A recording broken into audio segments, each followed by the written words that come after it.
What's up guys, this is Dishy here and today I'll be telling you about the best setup that you can have in your jet.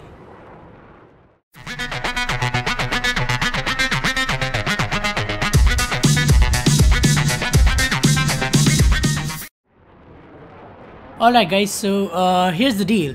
I've actually seen a lot of videos that talk about the best setup that you can have in your jet, but not all of them explain why should you have them, and I'll try and do my best to tell you which is the best setup and why should you use it. Alright, so first things first.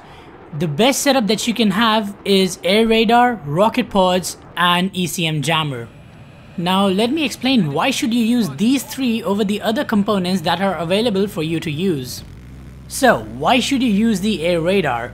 It's pretty self-explanatory, if you use the air radar, you'll be much more aware of your surroundings than without it, and you'll know, at all times you'll know what friendly vehicles are in the air, what enemy vehicles are in the air, and without the air radar, you'll pretty much be flying blind.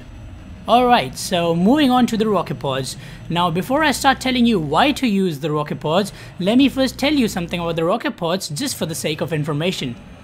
Rocket pods are unguided FFAR rockets which are mounted under the wings, and FFAR stands for folding fin aerial rockets, which means that when the rocket is fired, a couple of fins pop out of the rocket's body, which gives the rocket the ability to go straight where it's fired in a straight line. And that was just a little something to know about the rocket pods. Now before you guys jump in and start saying, oh no, guided shell is the better choice between rocket pods and guided shell, well, let me tell you why you're wrong. Rocket pods are free to fire, alright? They do not get affected by smoke. You can practically kill anything with the rocket pods, including the infantry. But with the guided shell, you can only lock onto tanks and jeeps, which is still unreliable because if the tank is carrying smoke, which 90% of the guys do because they have brains, alright?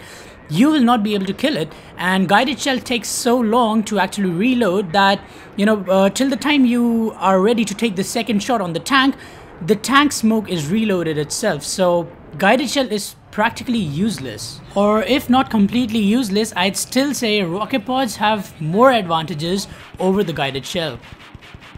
Alright, now let's talk about the most sensitive topic of all, the ECM jammers. Electronic countermeasures including shaft launchers and deceptive transmitters disrupt enemy missile tracking and targeting system for a short while when activated. And that was the description. Now let me break it down for you guys and show you how awesome the ECM jammer is. A lot of people say that flares are more reliable in distracting a missile.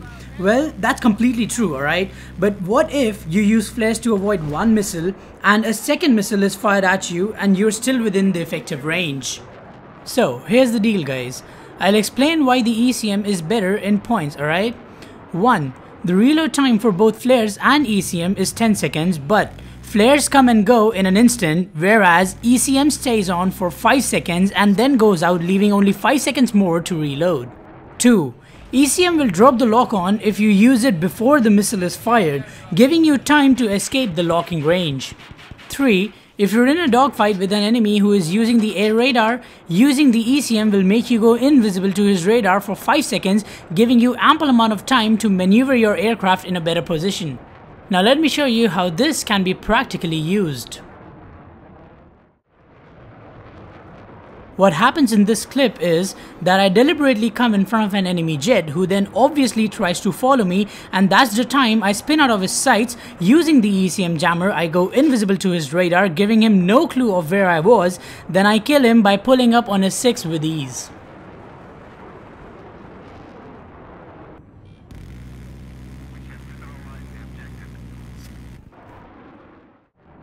Four, if you're a little late in using the ECM and the missile is already behind you, you can still avoid the missile by timing the ECM jammer. How does that work?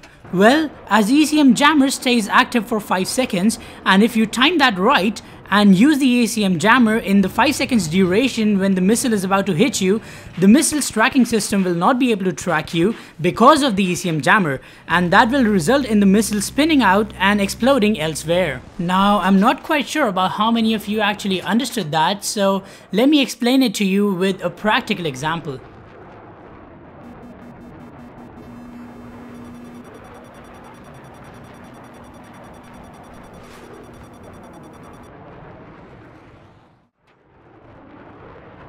I am pretty sure all of you guys were able to see that missile fly right by me.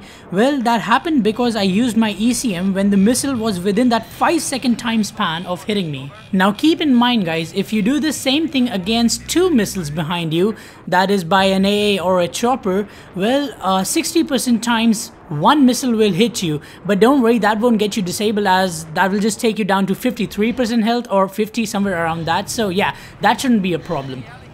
I guess that would be all for this tutorial. I hope this helps you guys, and if you enjoyed it, make sure to leave a like, comment and subscribe if you're new here. Until the next time, you guys take care, and this is Dishy signing off.